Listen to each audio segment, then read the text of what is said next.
আসসালামু আলাইকুম। বিকাশ অ্যাপের মাধ্যমে আপনি চাইলে আপনার লেনদেনের যে স্টেটমেন্টটি রয়েছে সেটি খুব সহজেই ডাউনলোড করে নিতে পারবেন।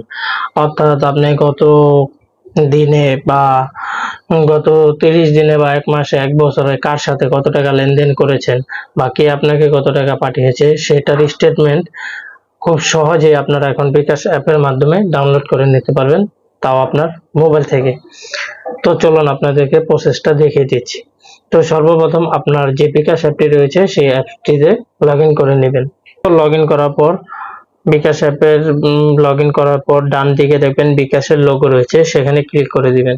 তো ক্লিক করার পর 2 নম্বর অপশনটি অর্থাৎ স্টেটমেন্ট নামে যে অপশনটি রয়েছে সেটিতে ক্লিক করে দিবেন। তো ক্লিক করে দেওয়ার পর আপনাদের সামনে এরকম একটি অপশন চলে আসবে, সেখান থেকে আপনারা স্টেটমেন্ট রিকোয়েস্ট সমূহেতে ক্লিক করে নেবেন।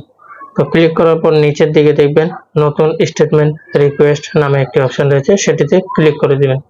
তো ক্লিক করে দেওয়ার পর আপনাদের সামনে আরো দুটি অপশন চলে আসবে, সেখান থেকে চাইলে আপনি সংক্ষিপ্ত স্টেটমেন্ট নিতে পারেন অথবা বিস্তারিত স্টেটমেন্ট নিতে পারেন। তো আমরা বিস্তারিত স্টেটমেন্টটি ক্লিক করে দিলাম। ক্লিক করে দেওয়ার পরে এখানে আপনাদের সামনে আরো 3টি অপশন চলে আসবে, অর্থাৎ গত 30 দিন, গত 180 দিন বা নির্ধারিত কোনো সময়ের জন্য চাইলে আপনি স্টেটমেন্টটি নিতে পারেন। তো আমরা গত 180 দিনের স্টেটমেন্টটি ডাউনলোড করব। তো সিলেক্ট করে দেওয়ার পর টিক চিহ্নতে ক্লিক করে দিবেন। ক্লিক করার পর আপনাদের সামনে এরকম একটা কনফার্ম চাবে, তো আপনারা কনফার্ম করে দিবেন।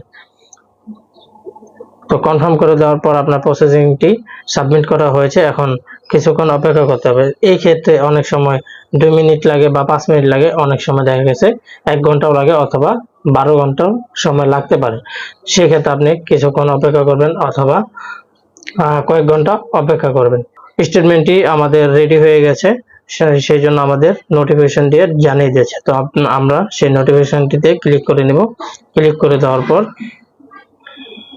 আমাদের সামনে এরকম একটি পেজ চলে আসবে। তো আমরা স্টেটমেন্টটি দেখুন এখানে ক্লিক করে দেব। তো ক্লিক করে দেওয়ার পর যে প্রথম যে স্টেটমেন্টটি রয়েছে এটা আমাদের বর্তমান স্টেটমেন্ট, তো আমরা সেখানে ক্লিক করে বা ডাউনলোড করে নেব। তো ডাউনলোডে ক্লিক করব। ক্লিক করে দেওয়ার পর ওপেন পিডিএফ নামে একটি অপশন চলে আসবে, তো আমরা কন্টিনিউতে ক্লিক করে দেব। তো কন্টিনিউতে ক্লিক করে দেওয়ার পর এখান থেকে আপনারা ক্যাম স্ক্যানার বা পিডিএফ সিলেক্ট করে নেবেন। তো সিলেক্ট করে দেওয়ার পর PDF to image just once এটা সিলেক্ট করে নেবেন। সিলেক্ট করে দেওয়ার পর আপনাদের সামনে এরকম একটি এন্টার দ্য পাসওয়ার্ড নামে অপশন রয়েছে। তো পাসওয়ার্ডটা কোনটি, আপনার যে বিকাশ মোবাইল নাম্বারটি রয়েছে সেটি বর্তমান পাসওয়ার্ড, তো মোবাইল নাম্বারটি দিয়ে দিবেন। দিয়ে দেওয়ার পর ওকেতে ক্লিক করে নেবেন। তো ক্লিক করার পর আপনাদের সামনে আপনাদের যে স্টেটমেন্টটি রয়েছে সেটি ওপেন হয়ে যাবে।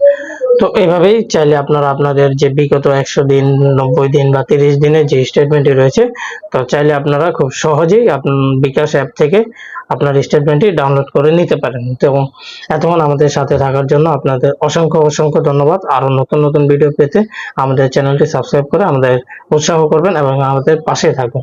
তো আসসালামু আলাইকুম, সবাই ভালো থাকবেন।